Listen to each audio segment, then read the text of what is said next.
The Wizbang is perfectly balanced. As you can see, it only took 3 rockets to kill one model of an... Oh god, this thing is fucking useless. G'day guys, and welcome to Average Gamers Collective. As I'm sure you figured out by now, we're talking about the Wizbang. We'll go through a few in-game examples, talk pros and cons, and then let's get real about what would actually make it balanced and worth the 6 CPs and opportunity cost. Now first off, this thing was actually real. It had 20 rockets, 20 relic, and only had a range of 230 yards. And once firing all the rounds, it could be easily jettisoned and allow the Sherman to continue as a normal tank. So you can see where Relic got a lot of features for the in-game design from. Now, I was playing a 4v4 where we had lost pretty badly, and most of my team had quit. So I decided to try and play the Wizbang as I think Relic had intended. You've got to take all these tests with a grain of salt and as much for entertainment value as anything else. Now keep in mind they are literally in our base. We do manage to get a barrage off against 3 units there and catch the opponent either napping or distracted, but either way we do manage to wipe 2 out of the 3. Yay! But it does unlock the Vet 1 ability of being able to jettison the launcher, which allows us to do this, which is I think what Relic had in mind, is you go in, attack the blob, and then switch it over to a tank and finish off the tanks. And yeah, we do manage to wipe out 2 P4s there. Not that it makes any difference, they were literally in our base. Haha, fuck you, Stuka. Sticky Bomb should finish that off. Now, this is another shit thing. I want my stupid overpriced Wizbang to be able to convert to a normal Sherman without being Vet 1.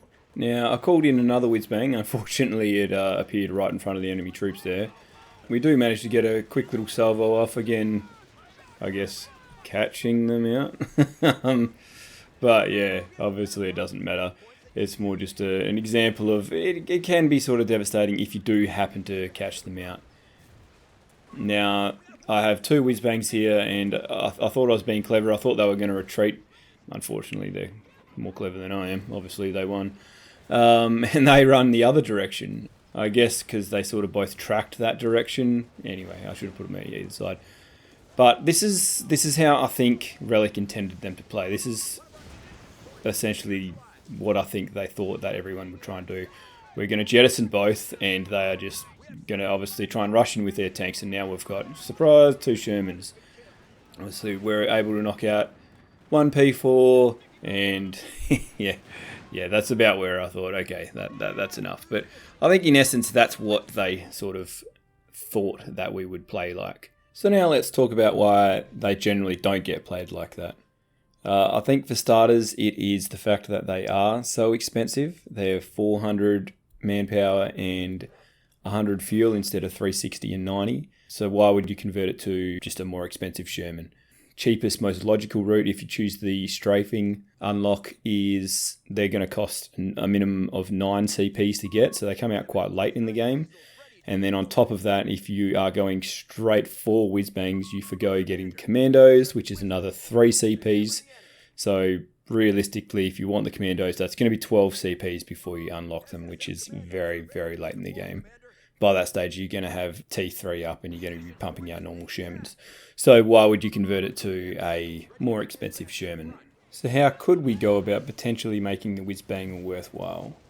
I think first we could reduce the cost from 6 CPs down to 3. This should bring it out just after you would have built T4. Could reduce the manpower cost down to similar of a normal Sherman. I understand if the fuel being left at 100 because the changes I'm talking about are going to be able to let you potentially forgo building T4. The barrage should go from 10 to 20 rockets, fire slightly faster per rocket, so they actually are a blob deleter. In the real Wizbang, it was actually able to fire 1 rocket at a time, or the whole salvo. I think that would make for an interesting Vet 1 skill to be able to fire 1 rocket at a time. To balance all that out, I think reloading should cost muni, maybe something around 100 muni per reload, so there is an incentive to just jettison it and carry on as a Sherman. If you've got any ideas on how to make this thing useful and viable, let us know down in the comments. Thanks guys, catch you later.